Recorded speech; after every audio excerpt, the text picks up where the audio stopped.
mbokk yi benn waxtu mooy door a jot sënkam asalaamaaleykum ñu nuyu leen fas yéene leen a jot liit xabaar yi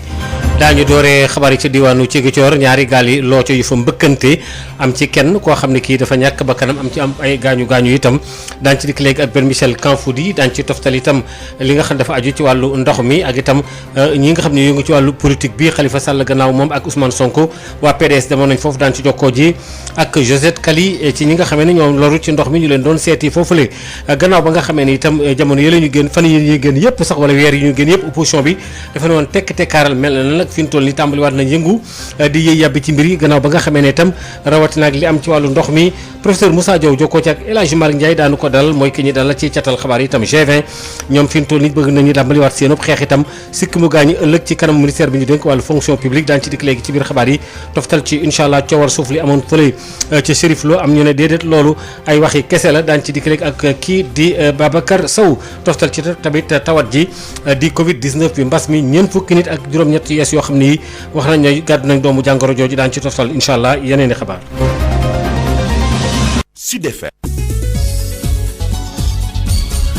Maodo Faye Alassane Wade moo nekk ci xarale gi ci diwaanu Ziguinchor ci la ñuy daal di dooree xabaar yi ñaari pirogue guddi ay gaal loo ci yoo xam ne dañoo mbëkkante ci fleuve Casamance bi fi saa si am na ci ku ñàkk bakkanam am ci keneen ku am ay gaañu Ben Michel Kanfoudi. l'accident boobu mu ngi amee guddi bi jàpp tey ci dexu Casamance bi fu sorewul lool embarcadère bu Budodi ñaari gaal ñoo fa daal di mbëkkante ba sax benn nappkat ñàkk ci bakkanam Fodé Sène di mareyeur ci quai de pêche bu Budodi di dellu siwaat ci circonstance su drame boobu. ci guddi gi ba ay vers 3 heures du matin la ñenn ñi ñëw ne ñu accident moo am dañu mbëkkante ak beneen gaal accident la accident mooy gaal pirogue yu mag yi moom lañu dajal ñu mbëkkante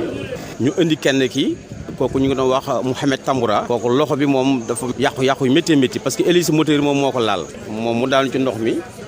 gisuñu ko biñ ko wëree ba sonn gisuñu ñu dellu si bi ñu xëyee ñu wax ko sapeur yi vers 7 heures bi noonu sapeur yi dem heureusement sapeur yi ñoom ñoo ko mujj gis corps bi instant bi sapeur récupéré nañ ko. kii nga xam ni moo ñàkk bakkanam ci l'accident boobee mu ngi wuyoo ci turu Mamadou Ndiobel nekk nappkat ca Adéane néewam nag daal dinañ koy yóbbu ci centre hospitalier régional bu Ziguinchor ki doon jokkoo ak yéen fii ci diwaanu Ziguinchor Ben Michel Kanfoudi pour Sud FM. Ben Michel ñu ngi lay jaajëfal bu baax a baax géej gi dexu Sénégal gi fleuve Sénégal bi fi ñu toll nii daanaka yegg na ci li ñu waxoon ne kat fa la ñu artu nit ñi ca Matam ndax fi ñu toll nii fleuve bi yëg na yëg goo xam ne toll na ci juróom-ñetti mètre ak genn wàll ca Matam fi nu toll nii te loolu nag mi ngi daal dàmbali xaat di romb fi ñu jortoon na fa la yem ci juróom-ñetti mètres yooyu la APS ñoom génnee xabaar boobu la bu dee Bakel itam nga xam ne mi ngi waroon a yem ci fukki mètres yegg na léegi ba ci juróom-ñeenti mètres yu toftalu daanaka genn wàllu ak lu ca toftaluwaat kon léegi loolee li ko waral mooy ndox mu bari mi nag askan wi itam war a bàyyi xel dem gi ñuy dem ci dex geeg yu demee noonu ndax daal yëf yi yéeg na ca kaw gannaaw Khalifa Sall ak Ousmane Sonko waa PDS ñi ngi jëm fële nga xam ne nga demoon fële ca banlieue ba ànd tamit ak ay nit waa PDS def délégation ànd tamit ki nga xamee ne moo jiite groupe parlementaire bu démocratie boobule te itamit ñu ci was fas yéene ci jokkoo ji ak Josette Kali su fekkente ne loolu jàppandal na ñu daal di fay dem léegi ndax itam ñi lakk ñi ngeen baal ma li nga xam ne taw bi dafa ñëw ci ñoom wàccee fa waame mi ba fi nu toll nii seen lu bare bari yàqu tax na kilifa yi di fa dem di leen nemmeeku ak di leen masawu itam ci wàllu politique Khalifa Sall demoon na fa Ousmane Sonko noonu demoon na fa ba mu génnee la janoog taskatu xabaar yi tey nag waa PDS tamit ñi ngi jëm foofu la Josette Kali fu gaa yi toll allo. allo Maodo Faye. waaw fu ñu toll ñii nga xam ne ñoo ñëw foofule ci béréb boobule waa PDS ak itam di xool ñi nga xam ne ñoom la ndox mi yàqal foofu. allo Maodo. allo. waaw ni nga ko waxee waaw démb nag bi parti Pastef defee li ni mel tey parti démocratique sénégalais ñoom ñoo wàcc ci terrain bi ngir dem ci zone inondée yi nekkee ci banlieue bi. Thiaroye-sur-Mer nag lañ ko tàmbalee foofee biñ fa demee nemmeeku nañ ni ndox mi nag ñu koy gisee nag moom lañ fa nemmeeku ak it ban gu sonal nit ñi waaye bërëb bu njëkk biñ fa njëkk visité moo di armeel yi foofee nag ndox moo nekk ci cimetière yi jàpp nañ ni sax daanaka ci njeexitalu benn ci ayu bés bi ndox mi taxoon na ba kenn gisul benn bàmmeel foofee te it ajjuma bi ñu génn ba tey benn nit robbu ñu ko fa waaye liñ ci mën a jàpp it bokk na ci mur bi ci benn côté bi moom dafa daanu ginnaaw bañ jógee foofu nag romb nañ it ci marché bu Thiaroye foofee tamit mbir yi nu ñu tëddee dara baaxu ci ndax nit ñi ci ban gi ak it ci ndox mi la ñuy amal seen liggéey xanaa rek ñu fàttali leen laataa ñuy tàggatoo nag ni délégation bi na nga ko waxee kii jiite kii di président bu groupe parlementaire libéral di Cheikh Mbacké Bara Dolly moo ko jiite waaye nemmeeku nañ ci député Waré Sarr Marie Sow Ndiaye Mame Diarra Fam ak it ki nga xamante ni moo di Lamine Ba di président yu cadre yu PDS yooyee ñu fàttali ni El Hadj Maodo ni bu ñu ni doog a yegg si Kër Massar buñ fi jógee dinañ dem Yeumbeul Sud jóge fa dem Djiddah Thiaroye laataa ñu koy jeexalee ca ginnaaw raay sud fii la ñu mën a yem ci tournée bi nga xamante ni parti démocratique sénégalais mu ngi koy amal ci banlieue bi. jërëjëf Josette Kaly li aju yi tamit ci opposition bi kër mel na ne fi mu toll nii yeewu nañ ndax weer yi nu génn yëpp kenn dégg loolu woon ndax tekkaaral ji fii nu toll nii béréb yi nga xam tam moom moo di béréb yi am ndox itam ñu ngi yëkkati seen tànk di fa dem tàmbali nag itam di yëkkati rek daal ay kaddu ndax loolu fii nu toll nii xool nu ñuy def itam ba situation bi maanaam jafe na lool nag waaye professeur kii di professeur Moussa Diaw xam-xam màcc ci wàllu xalaatu politique ci gis-gis yooyu ci la jokkoo ak El Hadj Malick ñu dégg. oui yéen a leen quelque part mën nañu wax loolu parce que ñu ci bari kenn déggu leen woon am na ñoo xam daan leen dégg ci ay yeneen situation ñuy interpeller majorité bi am na ñoo xam ne ñoom duñu décider woon duñu wax ba léegi nag mbënd mi moo tax ñuy wax mais lu ñuy wax sax amul solo parce que ñu ci bari aw lu ñuy wax amul solo te derrière loolu ñuy wax ay idée politique moo ci nekk ma yaakaar ne rek loolu de façon de noonu la ñuy defee politique du yàggeen da ngay xaar bay événement am nga soog a génn wax ñaari mot daal di delluwaat toogaat ñu yaakaar ne loolu mooy mobiliser nit ñi loolu mooy yaakaar ni daañu la wóolu ci su fekkee ni njël nga nguur gi ma yaakaar ne rek war nañu seetaat suñu bopp nu ñuy defee politique ak anam nañ koy defee ak moral bu ñu koy jox waaw ak engagement yu ñu koy jox parce que situation bi du situation des politiques situation ba nga xam ni ñëpp wane nañu difficulté bi parce que ñi fi nekk ci opposition pour la plupart nekkoon nañ ci nguur gi mais gisuñu woon lu ñu def la nga xam ni daal mën na améliorer conditions yi mën na def la nga xam ni lii du répété waat te gis nañ ko ñi ne aussi nekk ci majorité bi war nañu def de sorte que ni situation bii du situation bu ñu mën a exploiter gis nañu ay discours politique yu promettre woon ni waaw mën na dootu fi am te gis nañu lan la ñu def gisuñu ko bon loolu war nañu rompre ak discours yooyu population lu ñu bëgg mooy ngay agir politiquement di améliorer seen condition de vie mu nekk ay priorité et puis ñu koy gérer de façon transparente éviter ñuy jox xaalis ay nit ñu koy exploiter wala ñuy wut ay siiw ci situation yu mel nii wala di ko médiatiser loolu nag warul am et li tax moo ñu war a liggéey ensemble mooy solidarité nationale moo war a fonctionner politisation war nañ ko éviter dans des situations comme ça même d'ailleurs dañuy dañ koy politiser donc ku bàyyiwul dëj doo bàyyi ay événements yu mel nii. li ñu duppee G20 ñoom seen jàngalekat yooyu dañu fas yéene dem ci wàllu geraw de la ñu wax wala boog ñu xëy sikk mu gaañu suba xëy rek taxaw tem rek ci kër jëwriñ ñi ñu dénk wàllu fonction publique ndax daal ñoom nee ñu dañu bëgg rek daal ñu taxawal lépp loo xam ne aju na ci wàllu li ñu leen di dagg te it mu metti lool ci ñoom Mamadou Tamba waxtaan ci ak Khady Sène. waaye li ko waral mooy d'abord lenteur administrative yi si production acte administratif yi parce que avancement bu nekk enseignant bu nekk booy avancé am na li nga xamante ne ay kayit la yoo war a defar yooyu kayit nag fonction publique moo koy defar mais dafay yéexaay bi nga xamante ne mën a dem ba fukki at wala lu ko weesu benn at bi fukki at wala lu ko weesu deneen la fa téye yow fukki at yu ngay toog di xaar li nga xamante ne mooy sa avancement fa lay dépendre avancement sa salaire yu yokkute sa salaire bi wala leneen fa lay dépendre boo bëggee changer corps wala nga bëgg def beneen concours si loolu lay dépendre également aussi mais dañ lay bloqué pendant 10 ans bloqué la ba pare buñ la fay ñoom wala ñu fay leen ndàmpaay boobu rappel boobu bi nga xamante ni bu ndaw bi ñu lay jox ñu dal di ko tënk encore ak li ñu naan surimposition yemuñu si nag au lieu ñu yem foofu ñu jëlaat sa biir salaire bi encore ñu ngi lay dagg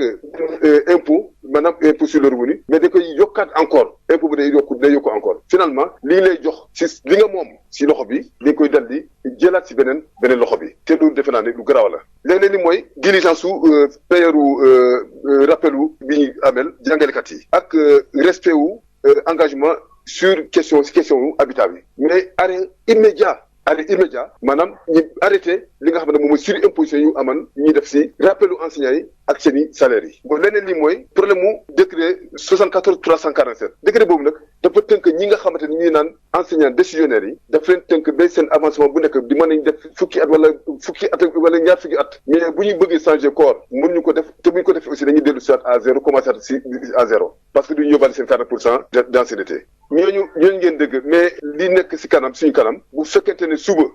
gouvernement bi du ñu bañ ñi manifester pacifiquement parlant bu fekkente ne gouvernement bi li nga xamante li waral sit-in bi dégluwuñu te def si ay jéego te jéego yooyu defe naa ne yi gën a am solo si président la war a bàyyi ko mu arrêté lu li nga xamante moom mooy surimposition sur rappel yi arrêté li nga xamante ni surimposition supplémentaire la si salaire enseignants yi te aussi également jël ay mesures fortes bi ñu yëg ni effectivement mesures yooyu nag au moins surimposition yi suñu ginnaaw lay doon duñ warul yem rek si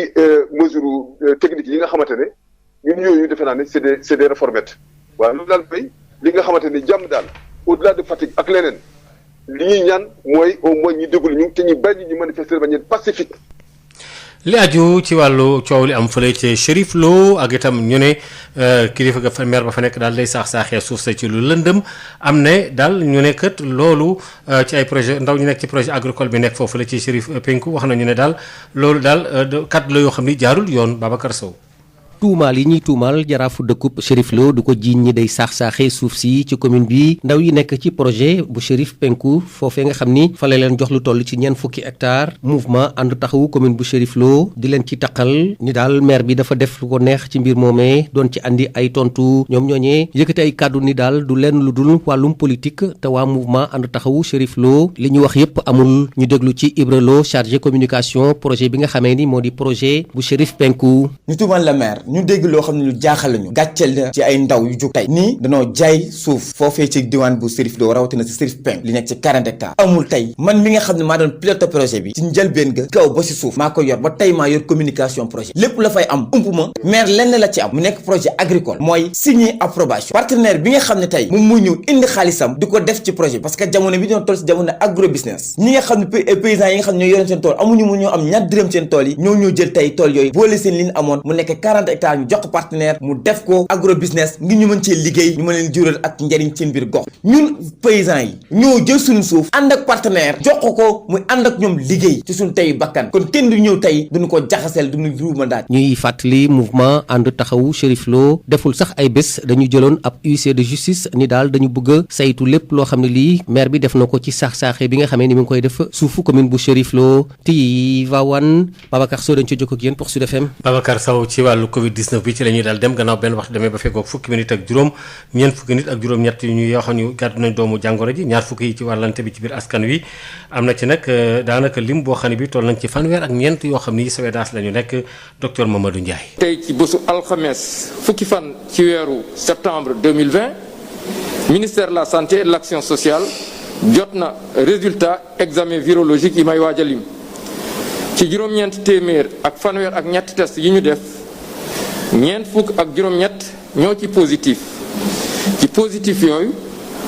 ñaar fukk ak juróom-ñaar ñoo ciy cas contact mooy ñi nga xam ne mbas mi laal na leen waaye daf fekk ñu jaxasoo woon ak ñi yore doomu jàngoro ji am nañ ci benn cas bu jógee bitim réew te duggee ci aéroport international Blaise Diagne bu Diass am nañ ci ñaar fukki cas communautaire yi nga xam ne mooy ñi nga xam ne jot nañ ci doomu jàngoro ji waaye xamuñ fu ñu ko jëlee wala ku leen ko wàll. benn waxtu mbokk yi moo dem ba fekkoog fukki minute ak juróom ñu dem ci yeneen i fànn gannaaw ba nga xamee ne njiitu réew mi wax na fi ne daal itam rek na askan wi jéem a xool daal nu ñuy def rek ba mën a dund ak itam doomu jàngoro bii daal boobu ba léegi itam ci askan wi ñu bëree bari dañoo daal di bàyyeeku daal na yàccaaral ba tax na tamit lu bëree bari bokk na ci li nga xam ne itam ak ñàkk a xam ak itam daal bañ a wekk yu bëree bëri loolu bokk na ci li nga xam ne nag yëf yi moo tax itam mu toll fi mu toll nii communication boobu nag dafa xawoon a doy waar Ismaïla Marcel Koli. lu ñu gën a nemmeeku ci Ndakaaru mooy ñi ñu ngi gën a bàyyeeku ci lu jëm ci xeex mbas mi lu ñu mel kii di El Hadj Karamoko Sonko yaakaar ne ñenn ñi ñàkk xam moo leen ko yóbbuwee ñeneen ñi ñàkk yar ak teggin. am na ñeneen ñi ñoo xalaatuñu ko malade bi hésité wu ñeneen ñi ñoom seen ignorance am na indiscipline totale moom ñu war a xam malade bi moom mu sirop bi des na ba léegi des na. ginnaaw mi mbas mi di gën a lëmbe réew mi ñu ëpp ci doomu aadama yi dañuy mujjee sonn tàyyi bàyyeeku. nit ñi dañoo sonn dañoo tayyi donc nit moom booy xeex bu yàggee moom moytul sax bon da ngay bàyyi ñu rey la sax nit ñi dafa yàgg bañ sonn ko nit ñi dañoo sonn. ñeneen ñi jàpp ne bàyyeeku bi lenn waralu ko lu dul ginnaaw bu njiitu réew mi ne nit ñi nañu dund ak feebar bi ñu bëri yaakaar ne lu golo xam boote ko doomam. parce que ñi doon contrôler tam di xool ba xam nit ñi ñu ngi takk masque ñu ngi ci seen liggéey wala déet que même ñoom i tamit dañoo teggi seen tànk man dama koy sentir damay dox ci dëkk bi leen gis ñoom mais ñoom instant bi ñoom it dañoo teggi seen tànk daal que nit ñi tamit foog nga boo leen joxee dara foog nga topp ko mais boo joxee bàyyi ñoom it dañuy bàyyi. li tax ñu nekk ci situation bi population bi relâché du càgg ni gëmuñu ni que feebar bi am na mais dañoo dem ba ay jamono président public wax ñu pour ñu jéem a dund ak feebar bi kon su ko defee mooy ñoom amatuñu beneen solution bu ñu mën a indi comme que ñun xamuñu lu ñu mën def bërëb fajukaay yi tamit wax nañu lu leer ñoom feebar bi bu la jàppee ci yeneen situation mën nga ci génn àddina donc loolu du question nit ñi dañoo ragalul feebar bi wala dañoo ñeme dee waaye amatuñu beneen pexe bu dul nangu li ñuy jiite wax que nañu dund ak virus bi ak feebar bi ñu jàpp ci rek parce que amatuñu beneen pexe bu dul ki la mën a faj bu leen mënu laa faj ki war a génne mooy pour ñu fajale ne moom loolu amatul beneen pexe ñu jàpp ci yàlla gëm suñu bopp gëm yàlla xaar ndogal yàlla rek waaw moo tax nit ñi génn seen xel rek jàpp ne yàlla am na ñëpp nu ñu boy see ñu def ni gëm yàlla kese du leneen. naam ci capital bi ñu bëri ñu ngi def seen kent lay kattan ngir respecter geste barrière yi waaye bëri na it ñi nga xamante ne ci jamono ji bàyyeeku lu ñu gën a jege farlu ci xeex mbas mi le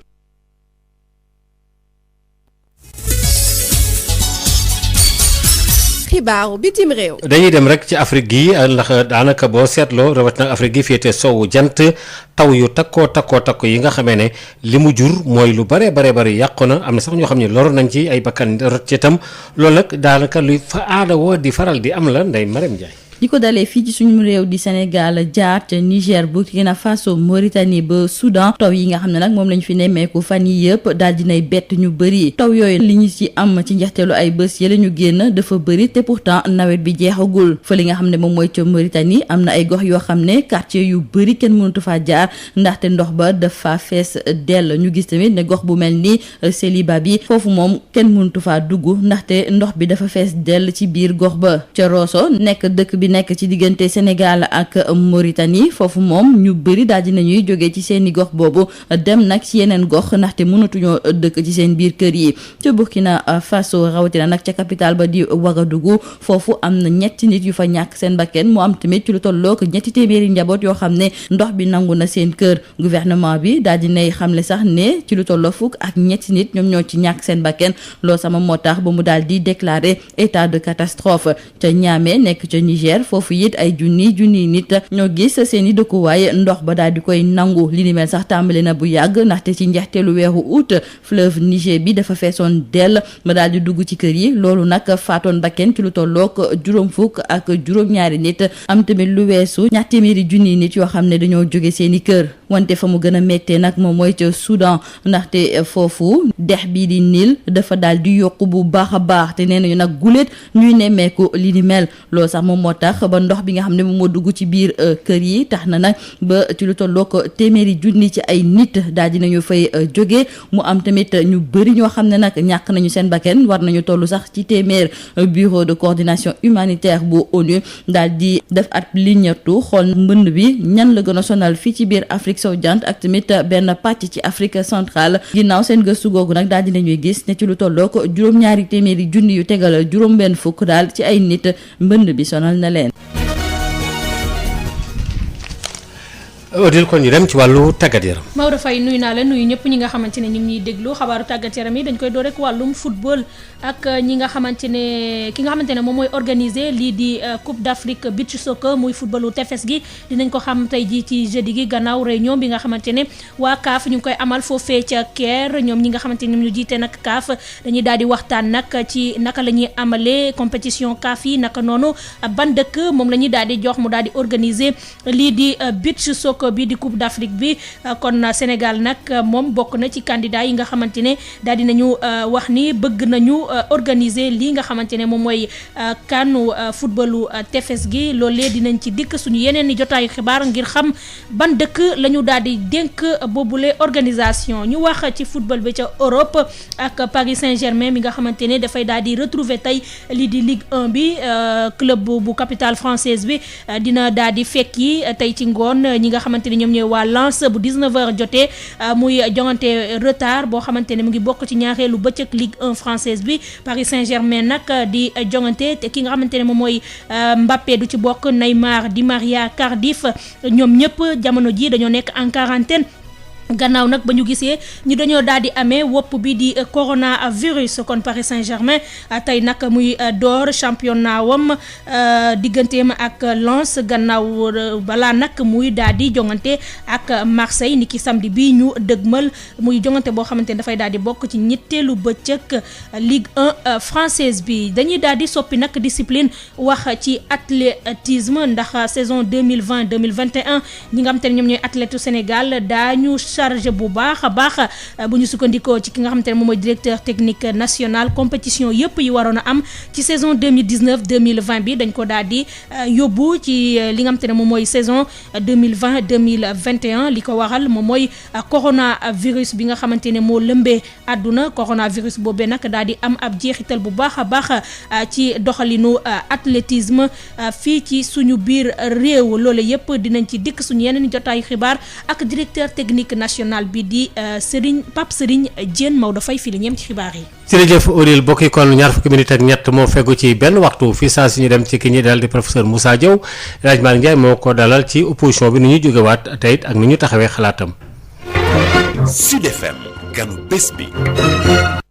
ñu ngi ak professeur Moussa Diaw ñu ngi lay nuyu. maa ngi leen di fay. yow nag da ngay jàngale wàllu science politique ca UGB gis nañu ne fi mu toll nii kat mbënd mi mooy ay di jàmbat waaye dafa am loo xam ne dañ ko ci nemmeeku muy Ousmane Sonko Khalifa Sall PDS ñoom ñëpp fi mu toll nii ñu ngi jóg di def ay tournée di seetu ñi nga xam ne kat ñoom ñoo yor wàllu mbënd mi ndax mën nañu jàpp ne fi mu toll nii kat mbënd mi dafa yee opposition bi. oui yéen a leen quelque part mën nañu wax loolu parce que ñu ci bari kenn déggu leen woon am na ñu nga xam daan leen dégg ci ay yeneen situation ñuy interpeller majorité bi. am na ñi nga xam ne ñoom duñu décider woon duñu wax ba léegi nag mbënd mi moo tax ñuy wax mais lu ñuy wax sax amul solo parce que ñu ci bari aw lu ñuy wax amul solo te derrière loolu ñuy wax ay idée politique moo ci nekk ma yaakaar ne rek loolu de façon de noonu la ñuy defee politique du yàggeen da ngay xaar bay événement am nga soog a génn wax ñaari mot daal di delluwaat da toogaat ñu yaakaar ne loolu mooy mobiliser nit ñi loolu mooy yaakaar ni daañ la wóolu ci su fekkee ni njël nga nguur gi ma yaakaar ne rek war nañu seetaat suñu bopp nu ñuy defee politique ak anam nañ koy defee ak moral bu ñu koy jox waaw ak engagement yu ñu koy jox parce que situation bi du situation des politiques situation ba nga xam ni ñëpp wane nañu difficulté bi parce que ñi fi nekk ci opposition pour la plupart nekkoon nañ ci nguur gi mais gisuñu woon lu ñu def la nga xam ni daal mën na améliorer conditions yi mën na def la nga xam ni lii du répété waat te gis nañ ko ñii ne aussi nekk ci majorité bi war nañu def de sorte que ni situation bii du situation bu ñu mën a exploité gis nañu ay discours politique yu promettre woon ne waaw mën na dootu fi am te gis nañu lan la ñuy def gisuñu ko bon loolu war nañu rompre ak discours yooyu population lu ñu bëgg mooy ngay agir politiquement di améliorer seen condition de vie mu nekk ay priorité et puis ñu koy gérer de façon transparente éviter ñuy jox xaalis ay nit ñu koy exploiter wala ñuy wut ay siiw ci situation yu mel nii wala di ko médiatiser loolu nag warul am et li tax moo ñu war a liggéey ensemble mooy solidarité nationale moo war a fonctionner politisation war nañ ko éviter dans des situations comme ça même d'ailleurs dëj dañ koy politiser donc ku bàyyiwul dëj doo bàyyi ay événements yu mel nii mais nag loolu ci ay pratique la war nañ ko pratique yooyu war na dakk ñu seet nañu lu mu gën a sellal ñu mën ko def daal di xool situation nit ñi détresse bu ñu nekk bi laaj nañu ay ndimbal laaj nañu aussi ñu liggéey situation ñu liggéey environnement bu ñu nekk bi assainissement dañ ko fi war a def mu war a nekk bañ a nekk sax ay discours wala ñu wax ni de trucs ponctuels plan Orsec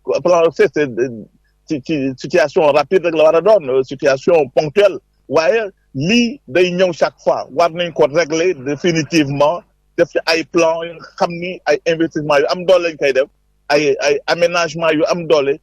état bi dugal ci loxoom population ñu sensibiliser ñu bokk ci et de telle sorte que ni ñu mën a def ay investissement yoo xam ni inondation su fi amee mënuñ ko su fekkee sax mënuñu ko éviter mais su fi amee ñu xam ne du am dégâts yu muy provoquer yu mel nii loolu nag moo am solo xëccoo beeg ñaayoo bi di ko politiser warul ma yaakaar ne nag ni seet nañuy defee politique ak ban anam lañ koy defee kooku leader yi moom laa wax ñuy def ñu politique surtout l'opposition xam ni opposition boobu dafa nekk ay situation mais nag war nañu exploiter détresse bi ni majorité bi aussi war nañu exploiter situation bi parce que campagne bi mu ngi ñëw électorale wala à l'horizon ki yooyu war pour les élections locales war nañu seetaat leneen cette situation bi problème population yi détresse bu ñu nekk bi tous les jours ñu jël ay ñu nuñ ko mën a saafara dans l'immédiat ak à long terme loolu moo am solo que plutôt que ay discours yi nga xam ne amul njëriñ. waaw diggante pouvoir bi ak opposition bi kan la ci situation bi di profiter nga yaakaar ne. ma yaakaar ne situation bi du profiter ci kenn du profiter ni ci majorité bi ni ci opposition parce que débat yi ñu soulever ay débat yi amoon na fii mais doo xaal bay événement am ngay soulever ay débat di laaj xaalis boobu fan la jógee non waroon nañ ko am na ay place yi mu xam ne fa lañ ko war a discuter assemblée nationale foofu la ñuy discuter loolu interpeller ministre yi nga xam ne ñoo yore affaire inondation yi ñoo ko war a charge ñoo am charge bu di lutter contre les inondations ministère yooyu lu ñu war a interpeller gouvernement bi def liggéeyam et puis ñu leeral nit ñi ci askan wi ci lu ñuy toppatoo xaalis bi ni investissement yi fi ñu koy dugal ak ñan lañ koy jox ñu ko war a gérer loolu war nañ ko seetaan war nañ chaque fois que loolu am discussion ci interpeller gouvernement bi ci loolu mais situation bi ñu ne du profiter ci kenn situation population yi ñoom ñooy sonn ñoom la ñu war a dimbali te dimbali bi nag dimbal mi dafa war a commencer léegi ñu xalaat ay plan ñëpp bokk ci def ci seen loxo parce que solidarité nationale la affaire politique ñu def ko fële ba ñu pare lii suñ ko paree nag ñu dem def seen activité politique loolu moo am solo mais situation yi du profiter kenn ci ñoom ni l'opposition ni majorité bi ñoom ñooy sonn te ñooñu la ñu war a dimbali ñoom la ñu war a encourager pour ñu génn ci situation yu ñu nekk parce que nit ñi mën a retrouver seen famille mën a retrouver une vie normale voilà loolu boo am solo loolu la ñuy xaar ci leader politique plutôt que ay discours yi nga xam ne du la amal benn njëriñ. professeur Moussa Diaw ñu lay sant la gërëm bu baax a baax. maa ngi leen di jël sant. di fàttali nag da ngay jàngale wàllu science politique ci UGB. jërëjëf. La revue de la presse sur Sud FM. Sud Quotidien, Walf Quotidien, Le Soleil, Le Populaire, L'Obs. La revue de la presse sur Sud FM. Écoutez la différence. Sénégal ku ne dégg na DSL plomberie et sanitaire kër gi nga xam ni moom moo leen indil gamme bi gën a yaatu ci wàllu accessoire plomberie lépp loo yittewoo ci accessoire plomberie yépp wàcc si na DSL loo bëgg ci PVC pression galva PEX ak diamètre boo bëgg na pour seeni adduction d'eau DSL plomberie et sanitaire daf leen di fournir lépp lu ngeen soxla DSL plomberie et sanitaire di représentant wu marque bi di Pimtas fii ci Sénégal Pimtas spécialisé en plomberie mbokk yi dañ leen di assurer qualité produits sanitaires yi di lavabo chaises anglaises baignoire ak bépp accessoire u douche lépp lu ouvrier di soxla industriel di ko soxla képp kuy agriculteur jëf leen teel ak DSL dañ leen di gunge ak marque bii di nga xam ne moom moo di Inco nag loo ci bëgg ci visseuse perceuse scie sauteuse groupe électrogène batterie rechargeable DSL électricité DSL plomberie DSL sanitaire votre satisfaction notre priorité kon nag mbokk yi mu ngir nga jot leen 33 822 75 45 wala 33 823 31 15 wala 33 957 76 96. Établissement Mbaye et Frères nekk spécialiste ci lépp lu jëm ci tabax kër ngir mu mucc ayib te taaru lu ci mel ni aluminium pour bâtiment fenêtre porte ak protection inox fibrociment pour toiture boo bëggee tabax lu mucc ayib matériaux yu baax te wóor ngay wut établissement Mbaye et Frères am na itam gamme rideau métallique lame pleine tube ondulé fer forgé pour menuisier métallique yi inox ngir seeni ouvrage balcon profil d'aluminium ak vitrage faux plafond BA13 ak gamme vert te xam ngeen ne nawet bi yegsi na moo tax étanchéité bi lu fa am solo la pour seeni commande mën ngeen woote ci établissement Mbaye et Frères ci HLM 1 avenue Cheikh Ahmadou Bamba 33 864 75 15 wala ngeen woote ci seen succursale ci lot 3B Scat Urbam Grand Yoff téléphone 33 867 09 24 ca établissement Mbaye et Frères ay ndaw yu xarañte mën seen liggéey ngeen di fa fekk ñu toppatoo leen ni ngeen ko bëggee.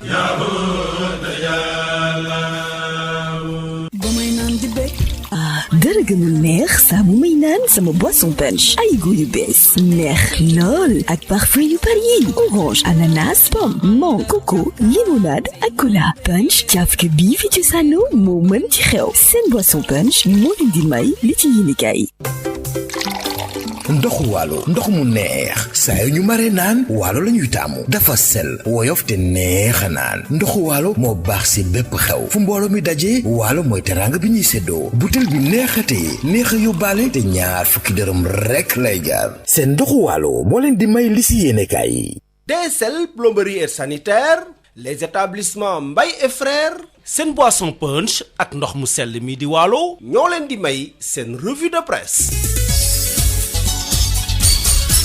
Ndeye Mariam Ndiaye. asalaamaaleykum mbokk yi déglu dal leen ak jàmm commission politique bu dialogue national démb ñu ngi doon daje bokk na nag ci poñ yi nga xam ne dañ ko doon waxtaanee lépp lu jublu ci wàllu élection yi ndaxte ñi nekk ci l'opposition bi ñu ñuy tuddee ay non aligné ak waa société civile ñoom la ñu bëgg moom mooy élection yi ñu daal di koy amal ca waxtu ya nga xam ne moom la ñu ko jàppoon wante dafa mel ni ne ñi bokk ci biir majorité bi ñoom bëgg nañu nag ñu daal di yaxanal koppar gi ndaxte élection moom koppar gu takku moom mooy tax ñu daal di ko fi organiser ñi nga xam ne nag ñoom ñoo nekk ci l'opposition beeg non aligné yeeg ak tamit ñi nga xam ne ñoom ñooy société civile ñoom ànd nañu ngir ñu daal di def lu ñuy tuddee rationalisation maanaam daal yaxanal nag lépp lu jublu ci wàll gi ni mel wante nañu ko amalee après élection présidentielle yi nga xam ne ci atum 2024 lañ ko fas yéene amal ci wàll gi ni mel autolikaay bi di Sud Quotidien seq na ci waxtaan ak Tamba Danfara mu bokk ci pôle de l'opposition moom it daal di xamle ne lépp lu jublu ci wàllu rationalisation nañu xaar ba élection présidentielle yi ñu war a amal ci atum 2024 ngir war kaa mën a dëggal Déthié Faye bu non aligné moom it di xamle ne nañu respecté date yi ba keroog nag ñuy yegg ci élection présidentielle bu atum 2024 mu Ndiaye Cissé te mu toogal fan ak société civile moom mi jiite kuréel bii di ONG 3D moom lu muy gën a xamle moom mooy ne rationalisation bokkul ak couplage maanaam daal su fekkente ne dañoo bëgg a yaxanal bay jël nag ñaari élection di ko boole moom ne na li ni mel àndu ci tey àndu ci ëllëg ci liy laam-laamee nag ne Macky Sall dina am ñetteeli mandat am déet Ousmane Sonko moom mooy xamle ne su fekkente ne nag li ni mel daal mi ngi ci xelu Macky Sall ak ci biir xelu képp koo xam ne daal da nga nekk fii ci biir réew mi dañu laa war a jël daal di lay tëj kaso moom di Ousmane Sonko culikaay bii di Vox Populi nañu démb mi ngi doon jano ak taskatu xibaar yi foofu la daal di xamle ne Macky bés bu buggee am nag ñetteeli mandat bu boobaa moom askanu réewum Sénégal ñoom ñooy taxaw teem daal di ko koy tere te nag la xewoon atum 2011 lu ko raw moom moo nar a xew keroog bu Macky Sall di waxee ne moom dafa bëgg a am ñetteeli mandat moom moomu di Ousmane Sonko daal di ne yéey yàbbi tamit jëmale ko ci wàllu mbënd mi ndaxte 24 heures mi ngi ñuy xamal ne demoon na nemmeeku ji nag askan ba yeewoo ca banlieue bi ginnaaw taw ya fa amoon ndox yi daal di nangu seen i kër moom moomu di Ousmane Sonko ne loolu yëpp nag lu ko indi moom mooy cuune gi nga xam ne nag ñi ñu jiite moom la ñu nekkee autolikaay bii di tribune du ñu xamal ne ginnaaw Ousmane Sonko waa parti démocratique sénégalais ñoom it tey jii dinañu dem ca banlieue bu Dakar ngir daal di liññatu nag seen nekkin ñoom waa PDS yemuñu foofu ndaxte la ñu bëgg sax moom moo ñu daal di indi ab jàngat ay audit lañ ko def jëmale ko ci koppar gi nga xam ne groupe Sénégal jël na ko ngir dugal ko nag ci xeex ga ñuy xeex lépp lu jublu ci wàllu mbënd mi autolikaay bi di direct news ne kon dafa mel ni ne wàllu mbënd bi dafa yee ñi nga xam ne tey jii ñoom ñooy yëngatu ci wàllu politique autolikaay bi di réew mi quotidien li ni mel sax la daal di fësal wante ñu ngi ñee xamal ci biir autolikaay bi di direct news ne askan ba yeewoo ca banlieue ñoom nee nañu nag seen jafe-jafe dong daal doy na leen kon bu ñi nga xam ne nag ñoom ñooy yëngu ci wàllu politique di leen bubboo di fa taxawaalu di ñëw ak liñatu te nag duñ leen indil benn saafara ñoom nee nañu nag su fekkente ne daal am na luñ fa bëgg a def nañu ko jébbal ñi nga xam ne nag ñoom ñooy sous préfet yeeg ak ñeneen ñi nga xam ne ñoom ñooy yëngatu ci wàll gi ni mel foofu wante bu ñu bëggee def wàllu politique nañu dem feneen démb ci najeb conseil des ministres njiitu réew mi daal dinay soññ jëwriñ gi ñu dénk wàllu kaaraange réew mi ministre de l'assainissement ak tamit ministre de l'urbanisme ak ministre des infrastructures ngir ñu def seen kéemtalaay kàttan ba defaraat ci ni mu waree collecteur Hann Fann. uculikaay bi di Le Soleil moom moo ñu koy xamal di ñu wax ne njiitu réew mi kon moom fu mu nekk ni taxaw na tem ngir lépp loo xam ne nag dafa jublu ci wàllu assainissement te ñu daal di ko fi amal fii ci mim réew mi ñu daal di koy sàmm ci ni mu waree. uculikaay bi di Le Soleil di ñu xamalit ne njiitu réew mi daal di nay jukki jëmale ko nag ci nañuy yore chambre de commerce yi nekk fii ci biir Sénégal mu daal di soññ sax joriñ gu ñu dénk wàllu koom fii ci mim réew ak joriñ gu ñu dénk wàllu jënd ak jaay ngir ñu daal di saytu doxalinu chambre de commerce yi. ñu desandi ci wàllu koom ak uculikaay bi di Dakar Times mu daal di gis ne suñu taux de croissance atum ren moom dafa nërmelu. uculikaay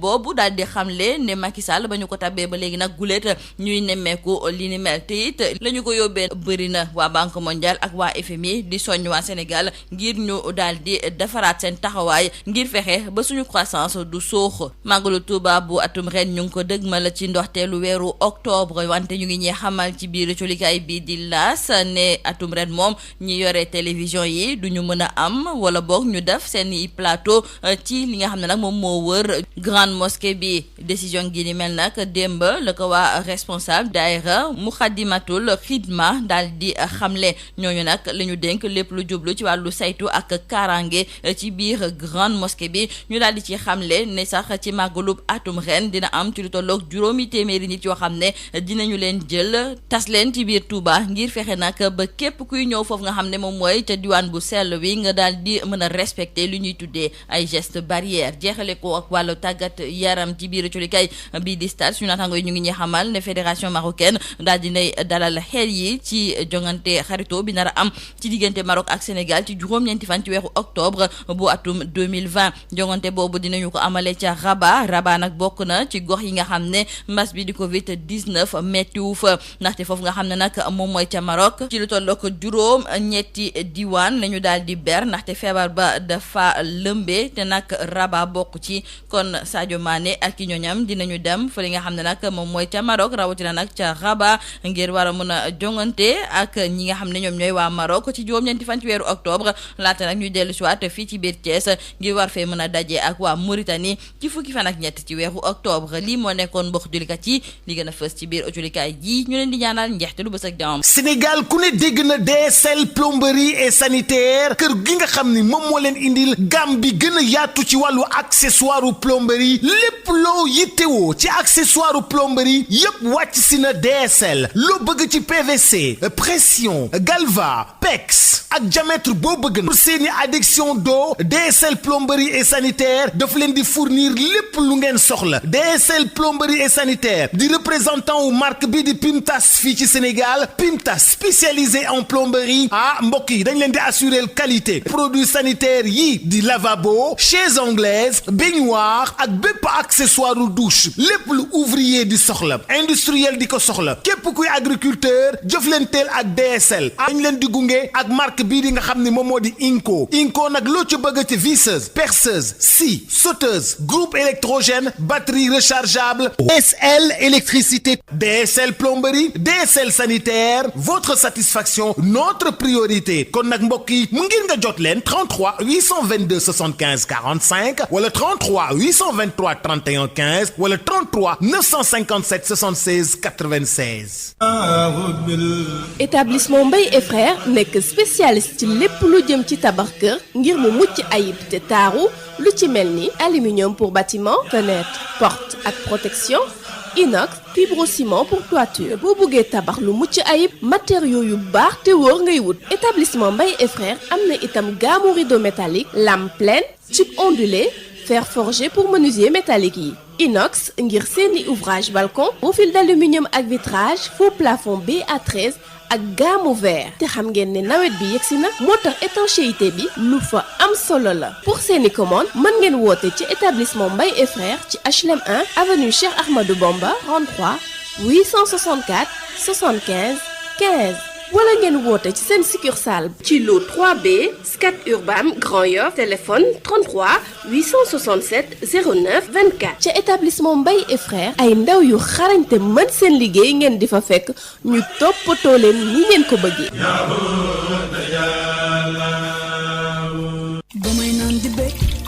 dara gënul neex saa bu may naan sama boisson punch ay goût yu bees neex lool ak parfum yu bari yi orange ananas pomme mangue coco limonade ak cola punch cafka bii fi ci sànno moo mën ci xew seen boisson punch moo leen doon may lii ci yéenekaay yi.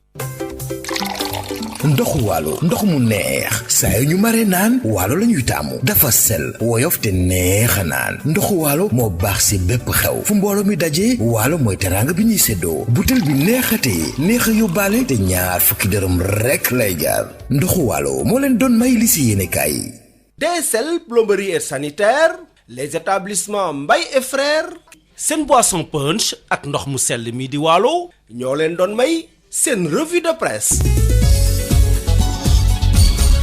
Maodo Faye. jërëjëf Abdoul Aziz jërëjëf Alassane Wade ñeent fukki minutes ak ñaar moo toftalu ci benn waxtu foofu la xabaar yi bu rëy ñu ngi leen di ñaanal jàmm.